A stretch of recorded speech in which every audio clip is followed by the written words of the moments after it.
Rus mütəxəssisləri söyləyirlər ki,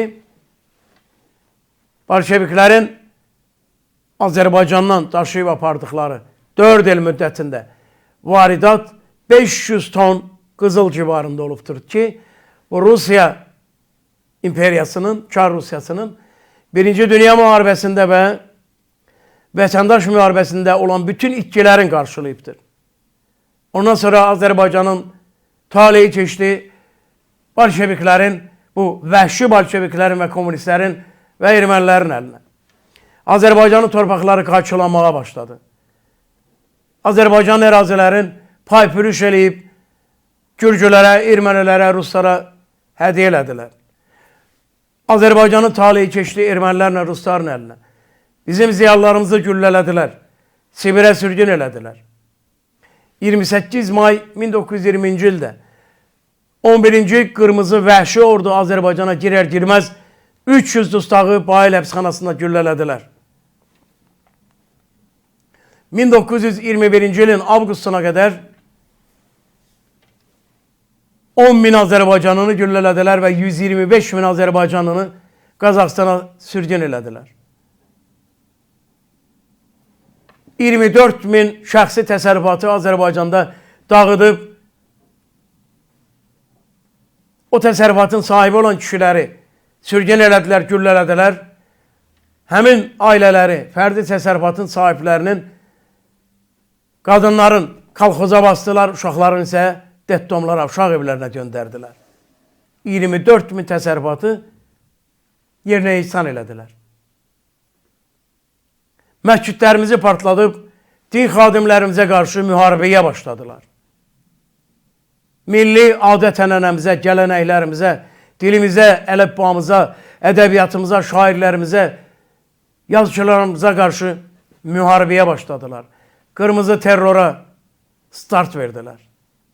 74.000 insanımızı sürgün elədilər ki, onların hamısı ya güllələndi, ya asıldı, ya Sibirin çöllərində həyatlarını itirdilər. Ona görə sözümün əvvəlində dedim ki, Allah-u Teala'nın insana verdiyi ən böyük dəyər azadlıqdır.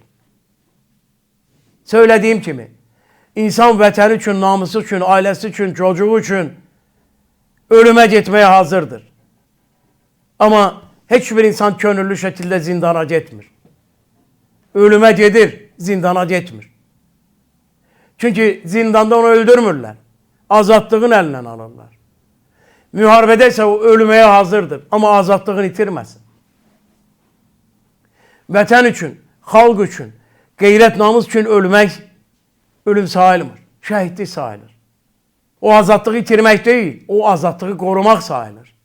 Amma səni kölələşdirmək istəyən, sənin ərazini, sənin ismətini, şərəfini, xalqını, xalqın ləyaqətin, tarixin, ədəbiyyatın, musiqisin işğal etmək istəyən işğalçıları Azərbaycanın içindən, tək Azərbaycan deyil, istənilən bir ölkənin içərisindən arzulayan kim varsa, onlar bu xalqın düşmənləridir. Bugün də vardır. Bugün də biz Rusiyanın Ukraynada məğlubiyyətini istədiyimiz üçün bizim üstümüzə hücum edənlər vardır.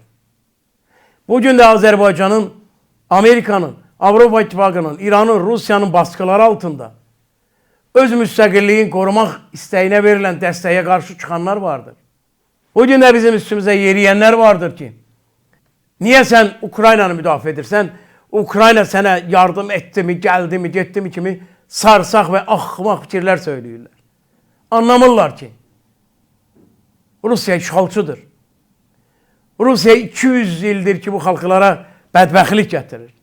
Qan gətirir, qada gətirir, savaş gətirir, köləlik gətirir. Azadlıq tox qarın demək deyil.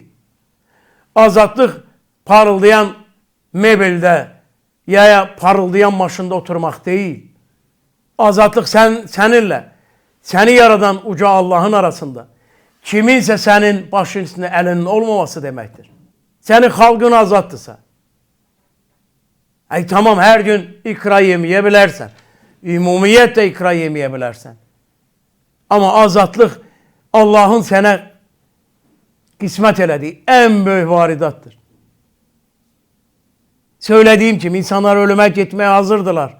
Ama hiçbir insan könüllü zindana gitmez.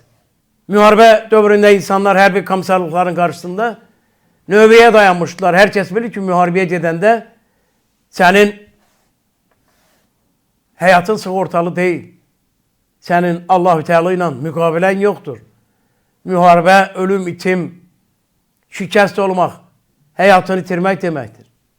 Amma ona insanlar könüllü gedirlər. Çünki azadlıq eşqi ilə gedirlər. Çünki öz vətənlərini, xalqlarının azadlığı uğrunda döyüşmək üçün gedirlər.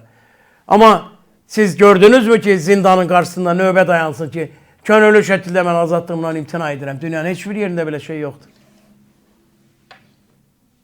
Düşmənə yardım etmək isə bütün tarixlərdə, insanlığın tarixində, bütün millətlərin, xalqların tarixində ən dəhşətli alçaqlıq sayılıbdır. Heç bir xalq milli xəyanəti, dövlətə xəyanəti qəbul etməyibdir. Bu ən dəhşətli bir şeydir. Vətəninə xəyanət, dininə xəyanət, millətinə xəyanət insanlıq tarixində ən dəhşətli cinayət sayılır. Ona görə bugün işğalçı Rusiyanın Ukraynadakı qələbəsinə sevinən bədbəxtlər ya gerçəkdən axmaqdılar, ya da satqındılar. Əgər Rusiya Ukraynada qələbə əldə edəcəksə, çox olacaq Qazaxstana, çox olacaq Moldovaya, çox olacaq Gürcüstana, Azərbaycana, Orta Asiya Türk Cumhuriyyətlərinə. Bunu necə dəstəkləmək olar? İşğalçı Rusiyanın, işğalçı Putinin planlarına nətər dəstək vermək olar? 200 ildir bunlar bizim kanımızı sorurlar. Neçə yüz min ziyalımızı gülləliyiblər. 30 min kvadrat kilometr ərazimizi bizdən qopardıb ermənilərə bəxşiş ediblər. Minlərlə ziyalımızı gülləliyiblər. Minlərlə məscidimizi partladıblar. Son 35 ildə 1 milyon Azərbaycanlının həyatını cəhənnəmə çeviriblər. 1000 yaşayış məntəqəmizi ermənilərlə birlikdə yerlə yeksan ediblər. Və bugün də Azərbaycanın azadlığın, müstəqilliyin, dövlətçiliyin, torpaq bütünlüyün qan gölündə boğmaq istəyən Rusiyaya dəstək verənlərə alçaq və binamus deməkdən başqa yol qalmır.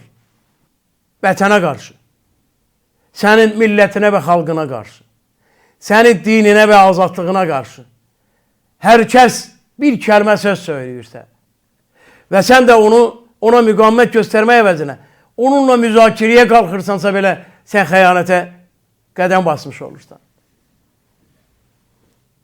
Bizim heç nəyimiz bu xalqın azadlığından, bu dövlətin varlığından əziz deyil.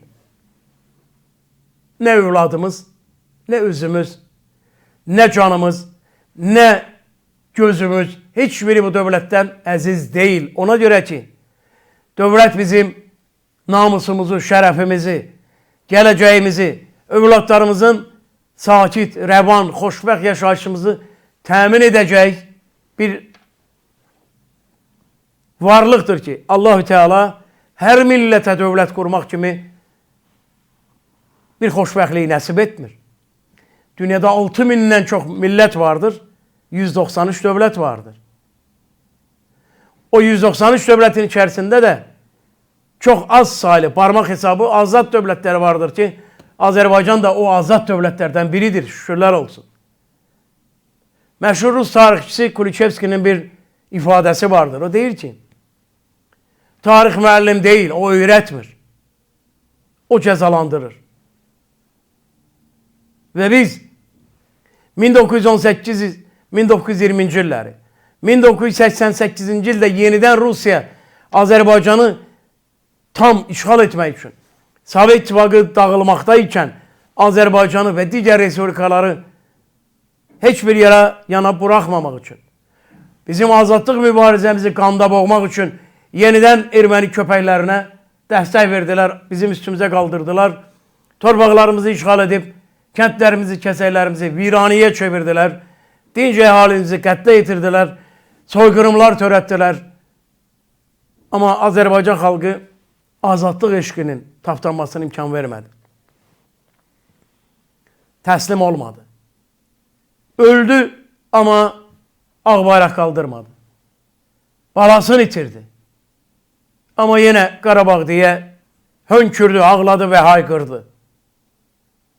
Azərbaycanda bir ailenin bir neçə üzvünün şəhid olduğunun biz şahidiyik. Bir ananın bir neçə oğlunu itirdiğini şahidiyik. Gəncəyə, Bərdiyə, Tərtərə, Ağdama Ermənilər 44 günlük savaş müddətində artilleriya zərbələri, raket zərbələri vuranda övladı uçmuş evin altında qalan atanın Qarabağ azad olsun, əsas məsələ budur. Müharibəni Azərbaycan durdurmasın, əsas çağırışımız budur dediyi kəlmələrin şahidiyik biz.